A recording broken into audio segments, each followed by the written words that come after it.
Assalamualaikum warahmatullahi wabarakatuh.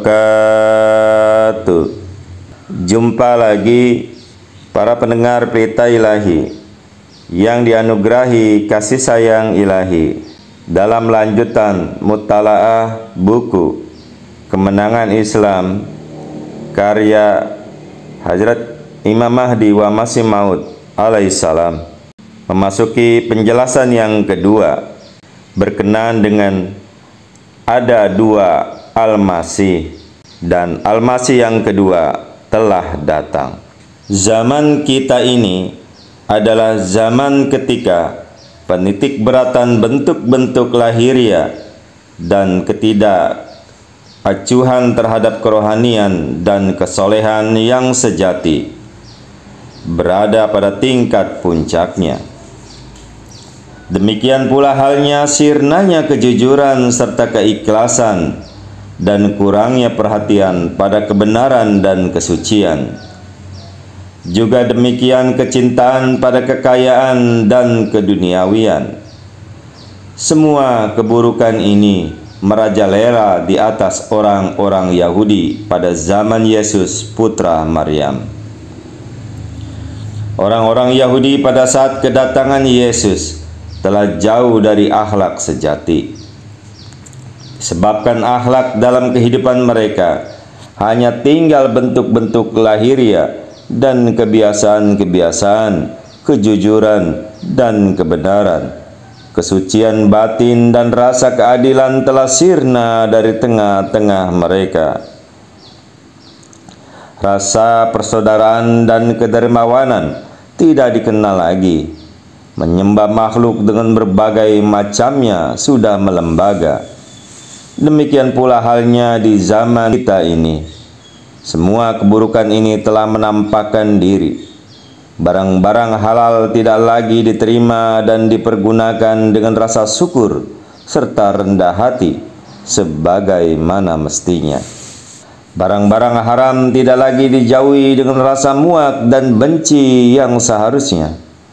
Peraturan-peraturan Tuhan yang penting dikesampingkan dengan macam-macam dalih dan alasan yang murahan. Ulama-ulama kita sekarang juga tidak tertinggal serupa dengan cara Rabi dan kaum Parisi pada zaman itu. Mereka juga tidak suka ambil peduli terhadap perkara besar, tetapi keras teliti terhadap perkara kecil. Kerajaan Tuhan ditutup oleh mereka bagi siapapun.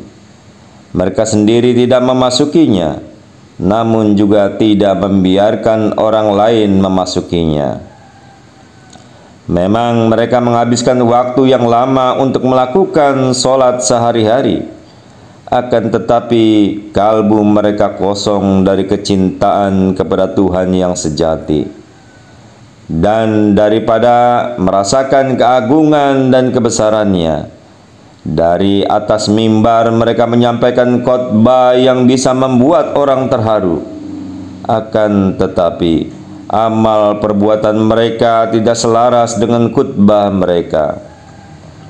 Air mata mereka gampang bercucuran, dan ini sungguh mengagumkan, sebab kalbu mereka jauh berbeda, buruk niat dan suka membangkang. Ucapan-ucapan mereka penuh dengan pengakuan keyakinan, dan ini juga mengagumkan, sebab kalbu mereka sungguh berlainan. Ciri-ciri sifat yang terkenal pada orang-orang Yahudi nampak jelas tergores pada diri mereka. Kesolehan dan rasa takut kepada Tuhan dalam keadaan merosot. Hilangnya kepercayaan yang benar telah membuat orang-orang dingin dan acuh tak acuh terhadap Tuhan. Cinta dunia telah menggantikan cinta Tuhan, dan semua ini tidak dapat dihindarkan. Sebab Nabi Muhammad Rasulullah Sallallahu Alaihi Wasallam, penghulu kita, pelindung kita, telah mengabarkan bahwa suatu masa akan tiba ketika umat ini akan sampai pada keserupaan karakter dengan orang-orang Yahudi, bahwa mereka itu akan memperbuat segala apa yang diperbuat orang-orang Yahudi pada zamannya. Demikian adanya, sehingga kalau saja ada orang Yahudi yang pernah mencoba-coba memasuki lubang tikus, maka akan ada orang-orang dari umat ini akan memperbuat hal yang serupa. Dalam saat-saat seperti itu, demikian nubuatan tersebut selanjutnya mengatakan, seseorang laki-laki dari keturunan bangsa Parsi akan muncul dan mengembalikan keimanan semula di antara orang-orang. Manakala keimanan terbang melayang ke bintang suraya, orang Parsi ini akan membawanya kembali ke bumi. Ini adalah nubuatan dari Rasulullah sallallahu alaihi wasallam. Pengertiannya telah dijelaskan kepada saya melalui wahyu ilahi. Semua rinciannya telah dibuat jelas. Maksudnya adalah bahwa Al-Masih anak Maryam itu merupakan pengembalian iman yang telah datang 1400 tahun sesudah masa Nabi Musa alaihissalam. Pada masa ketika orang-orang Yahudi telah menjadi demikian lemahnya dalam kepercayaannya, ketika mereka menderita berbagai macam keburukan yang semuanya merupakan gejala-gejala penyakit yang satu ini, yaitu lemahnya keimanan.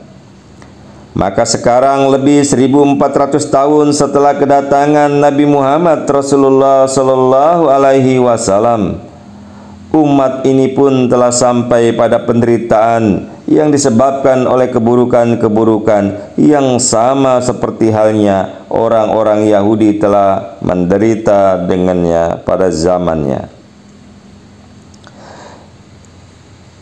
Agar nubuatan itu bisa terpenuhi, yakni apa yang telah dikabarkan mengenai mereka, para pendengar pita ilahi yang dianugerahi kasih sayang ilahi, jadi untuk umat ini pun seseorang Al-Masih yang serupa dengan Al-Masih yang pertama telah dibangkitkan untuk mengembalikan kepada mereka agar agama mereka itu.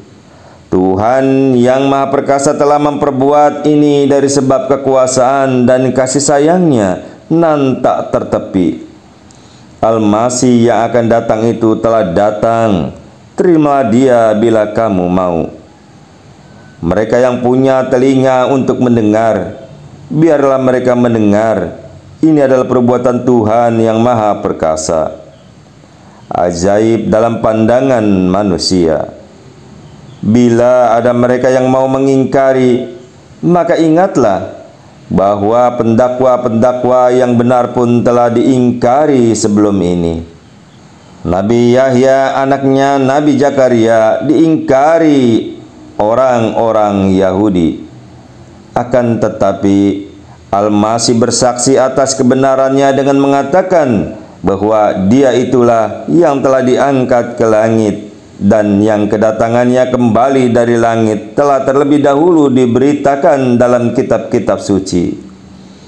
Kalam Tuhan itu penuh dengan ungkapan-ungkapan kiasan. Sudah menjadi kebiasaan bila seseorang mempunyai persamaan dengan seseorang lainnya dalam hal kekuatannya, dalam sifatnya, dan dalam kemampuannya, ia diberi nama sama seperti orang yang lainnya itu. Seseorang yang memiliki persamaan dengan hal sifatnya dengan Nabi Ibrahim adalah Ibrahim juga menurut pandangan Tuhan. Seseorang yang mempunyai persamaan dengan Umar Al-Faruq adalah Umar juga menurutnya. Kita telah membaca hadis yang mengatakan bila umat ini mempunyai muhadas seperti itu adalah Umar. Oleh karena itu, apakah kita akan mengatakan bahwa muhadas Syiah sudah habis setelah Umar? Tidak, tidaklah demikian. Maksud hadis itu adalah siapapun yang rohaninya dan kekuatannya menyerupai Hazrat Umar radhiyallahu anhu, ia akan menjadi muhadas bila saat kedatangannya telah tiba. Dalam makna inilah hamba yang lemah ini sekali waktu menerima wahyu yang berbunyi, di dalam diri engkau terdapat sifat paruk. Hamba yang lemah ini pun serupa dalam sifat dengan insan-insan suci lainnya. Masalah ini diuraikan secara panjang lebar dalam buku saya, Barahin Ahmadiyah. Akan tetapi, keserupaan dengan Nabi Isa Al-Masih telah ditonjolkan. Disebabkan keserupaan ini, hamba yang lemah ini telah diutus dalam nama Isa Al-Masih. Demikian adanya, sehingga kepercayaan yang ada hubungan dengan peristiwa salib akan dapat dimusnahkan. Saya telah diutus untuk memecahkan salib, untuk membunuh babi. Saya telah datang dari langit bersama para malaikat di kiri dan kanan saya. Malaikat-malaikat yang dikirim Tuhan benar-benar telah dan sedang dikirimkan ke dalam kalbu-kalbu yang rela. Ini adalah untuk membantu penyempurnaan tugas saya. Bahkan meskipun saya tidak menulis atau berbicara apa-apa, para malaikat yang turun bersama saya akan melaksanakan pekerjaan ini. Mereka membawa gada pada tangannya yang diberikan kepada mereka, agar mereka dapat menghancurkan salib serta memusnahkan berhala pemujaan manusia. Mungkin orang-orang yang tidak mengetahui akan bertanya, apakah itu maksudnya orang turun dari langit? Hendaklah mereka mengetahui bahwa itu adalah peri kebiasaan Tuhan. Bila seorang nabi atau rasul atau orang suci turun dari langit untuk memperbaiki dan mengembalikan manusia kepada agamanya, maka para malaikat pun ikut bersamanya, menemaninya. Malaikat-malaikat ini memasuki kalbu manusia yang rela dan sudah siap sedia. Mereka menariknya kepada kebaikan dan terus-menerus menariknya sehingga kekafiran dan kesesatan lenyap, dan fajar keimanan dan ketakwaan pun menampakkan wajahnya. Sebagaimana sebenarnya Tuhan yang Maha Perkasa sendiri telah berfirman di dalam Al-Quran Karim yang berbunyi, Nazzalul malaikatu warruhu fiha biizni rabbihim min kulli amr salamun hiya hatta matla'il fajr. Artinya adalah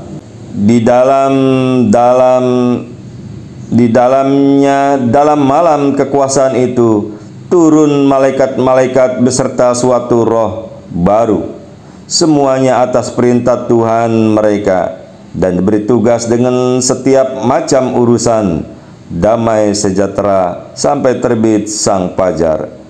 Quran Surah Al-Qadar Surah 97 ayat yang kelima sampai dengan keenam dihitung dengan basmalah.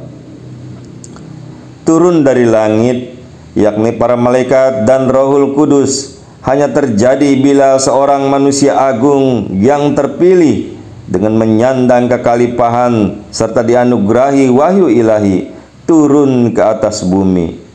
Rohul Kudus secara khusus ditugaskan untuk bekerja bagi orang ini, dan para malaikat mereka turun ke dalam kalbu-kalbu yang rela di seluruh bumi.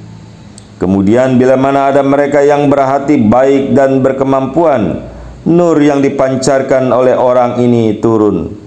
Seluruh dunia kemudian berada di bawah pengaruh nur yang memancar luas. Para malaikat memasuki kalbu manusia dan mengarahkan mereka ke arah yang benar. Kecintaan kepada Tuhan Yang Maha Esa mulai aktif menarik-narik. Kalbu yang sederhana dan lurus menjadi terisi dengan kecintaan dan keinginan untuk mendapatkan kebenaran. Yang lemah pun mendapat anugerah kekuatan. Di mana-mana suatu angin yang mengandung suatu perubahan yang sehat mulai terhembus. Cita-cita sang pembaharu pun mulai tumbuh berkembang. Suatu tangan yang tak tampak mendorong manusia kepada ketakwaan. Bangsa-bangsa seluruhnya mulai merasakan adanya dorongan. Begitu kuatnya dorongan itu, sehingga orang-orang yang tidak mengetahui di antara manusia mulai menganggap bahwa dunia telah membelok ke arah yang benar. Semuanya dengan caranya sendiri-sendiri. Pada hakikatnya perubahan itu adalah hasil kerja para malaikat yang turun dari langit bersama-sama dengan khalifah Tuhan, serta memberikan kekuatan khusus untuk menerima dan memahami kebenaran. Mereka membangunkan siapa-siapa yang tertidur dan mengingatkan siapa-siapa yang tersesat. Mereka memberikan pendengaran kepada yang peka, menghidupkan yang mati, serta membangkitkan yang terkubur dari kuburnya. Kemudian manusia pun tiba-tiba membuka matanya dan mulai melihat dan mengerti apa-apa yang selama ini tersembunyi bagi mereka. Para malaikat yang mendorong sang khalifah bukanlah wujud-wujud terpisah dari khalifah itu. Mereka adalah nur yang memancar pada wajahnya. Mereka semua adalah sekian banyak tanda-tanda dan gelagat-gelagat yang berupa keberanian dan kemauannya. Nur ini, hanya tanda-tanda dan gelagat-gelagat ini menarik ke arah mereka manusia-manusia yang patut mendapat perubahan disebabkan oleh daya magnisnya. Jarak jasmania bisa saja memisahkan mereka ataupun tidak. Orang-orang yang tertarik itu mungkin teman-temannya ataupun orang-orang yang asing sama sekali. Para pendengar berita ilahi yang dianugerahi kasih sayang ilahi, singkatnya, gejolak menuju suatu kesadaran baru, suatu gairah baru untuk mencapai kebenaran yang memadai. Perubahan itu timbul dari pengaruh yang keluar dari para malaikat yang turun bersama-sama dengan khalifah tersebut. Itu mungkin orang-orang Asia atau Eropa atau Amerika. Malaikat itulah yang menggerakkan mereka semua. Ini merupakan hukum ilahi. Anda tidak akan menemukan perubahan di dalamnya, dan itu amat mudah dan sederhana untuk dipahami. Sungguh malanglah bila Anda tidak dapat menangkapnya. Karena hamba yang lemah ini telah datang dari Tuhan dengan segala kebenaran. Tanda-tanda kebenaran dapat Anda lihat di segala jurusan mata angin. Saatnya tidak ada lagi, tidak lama lagi. Sesungguhnya, sungguh sangat dekat. Sudah tatkala Anda akan melihat para malaikat dengan berbondong-bondong turun dari langit menggerakkan manusia-manusia di Asia, di Eropa, dan di Amerika. Anda mengetahuinya dari Al-Quran bahwa para malaikat mestilah turun bersama-sama dengan sang khalifah agar mereka mengarahkan pikiran manusia ke arah kebenaran. Karena itu alangkah baiknya kalau Anda sekalian menunggu jahirnya tanda-tanda ini. Bila tak ada malaikat yang turun dan tak ada tanda yang nampak daripada pengaruh mereka, tak ada terjadi gerakan menyeluruh lebih daripada yang biasa ke arah kebenaran, maka Anda boleh menganggap tidak ada seorang pun yang datang dari langit. Akan tetapi bila semua ini datang terjadi, berhati-hatilah. Jangan-jangan dengan menolak kebenaran, Anda akan menjadi orang pembangkang dalam pandangan Tuhan. Ini yang pertama. Ada lagi tanda yang kedua. Tanda itu adalah tanda kemurahan Tuhan yang dicadangkan buat hamba-hambanya yang disayangi. Dari kemurahan ini, hamba yang lemah ini telah menerima bagiannya yang besar dan khusus. Sedangkan orang lain tidak mungkin mengatakan telah menerima. Bila Anda merasa ragu-ragu, mari datang dan ujilah secara terbuka. Namun hendaklah yakin benar-benar bahwa Anda sekali-kali tidak akan memberanikan diri untuk memuji. Anda sekalian mempunyai lidah, tetapi kalbu tidak. Anda memiliki tubuh, tapi roh tidak. Mempunyai mata, tapi cahaya tidak. Mudah-mudahan Tuhan menganugerahi Anda dengan cahaya agar Anda dapat melihat. Tanda yang ketiga adalah bahwa Rasulullah SAW telah menyebut-nyebut diri saya. Mengenai hamba yang lemah ini dalam ucapannya telah termaktub. Misalnya di dalam kitab hadis sahih, Anda mengatakan bahwa Anda beriman kepada Nabi Muhammad Rasulullah sallallahu alaihi wasallam.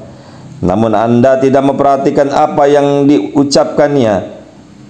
Bukankah dengan demikian Anda telah menolak Nabi Muhammad Rasulullah sallallahu alaihi wasallam sendiri?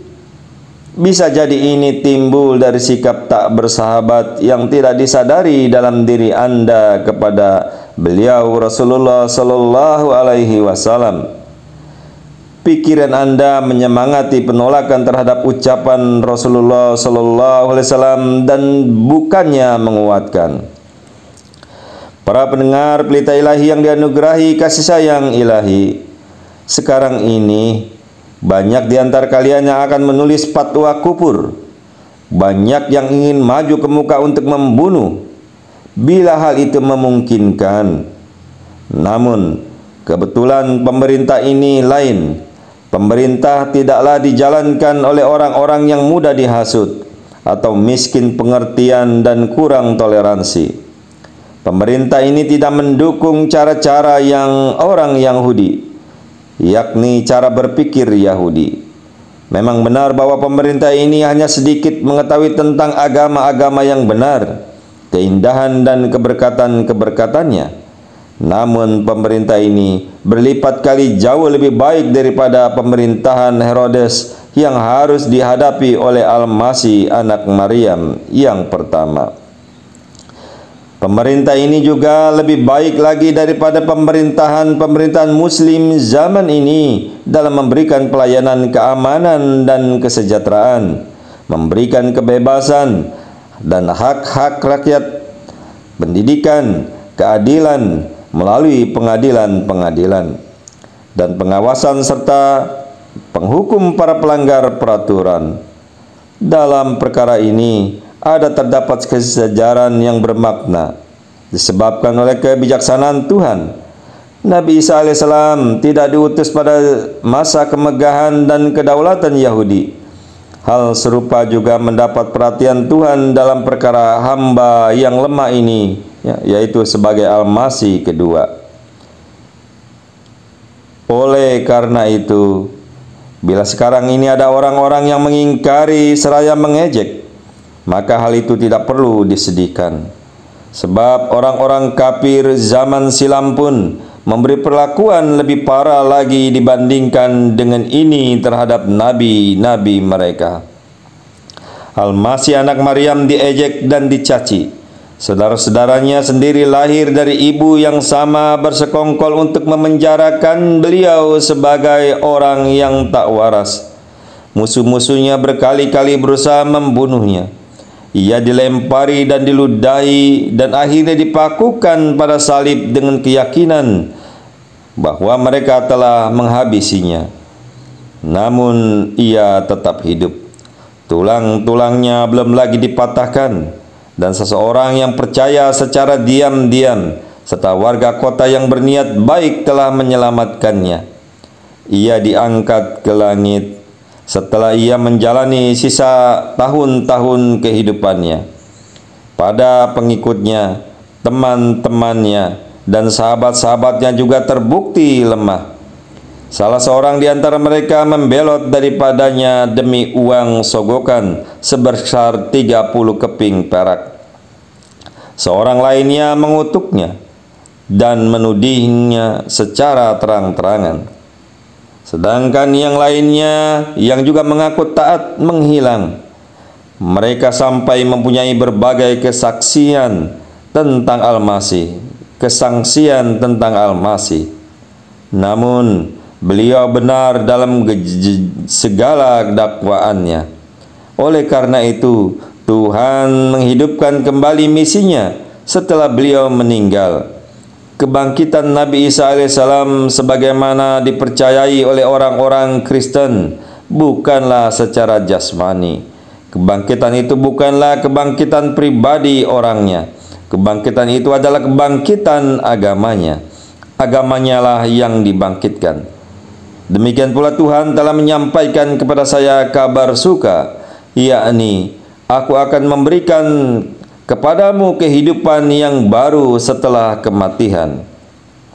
Tuhan juga telah berfirman bahwa orang yang dekat dengan Tuhan akan hidup kembali sesudah kematiannya.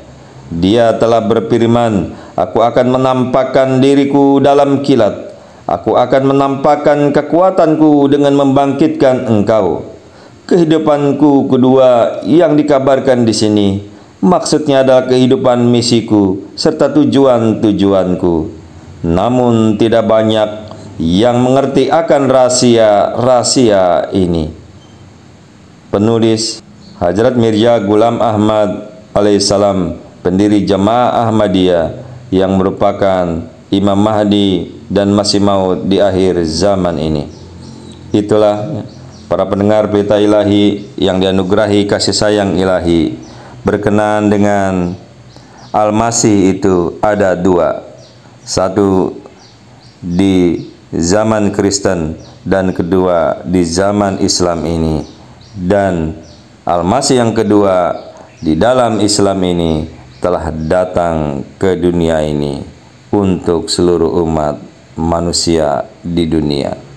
Oleh karenanya, marilah kita menyambut dan berbeat kepada Al-Masih yang kedua yang telah ditetapkan oleh Tuhan, yang telah dinubuatkan oleh Nabi besar Muhammad Rasulullah Sallallahu Alaihi Wasallam, dan yang kita tunggu-tunggu ini. Semoga Allah telah memberikan taufik dan hidayah kepada kita semua untuk beriman kepada Al-Masih yang kedua.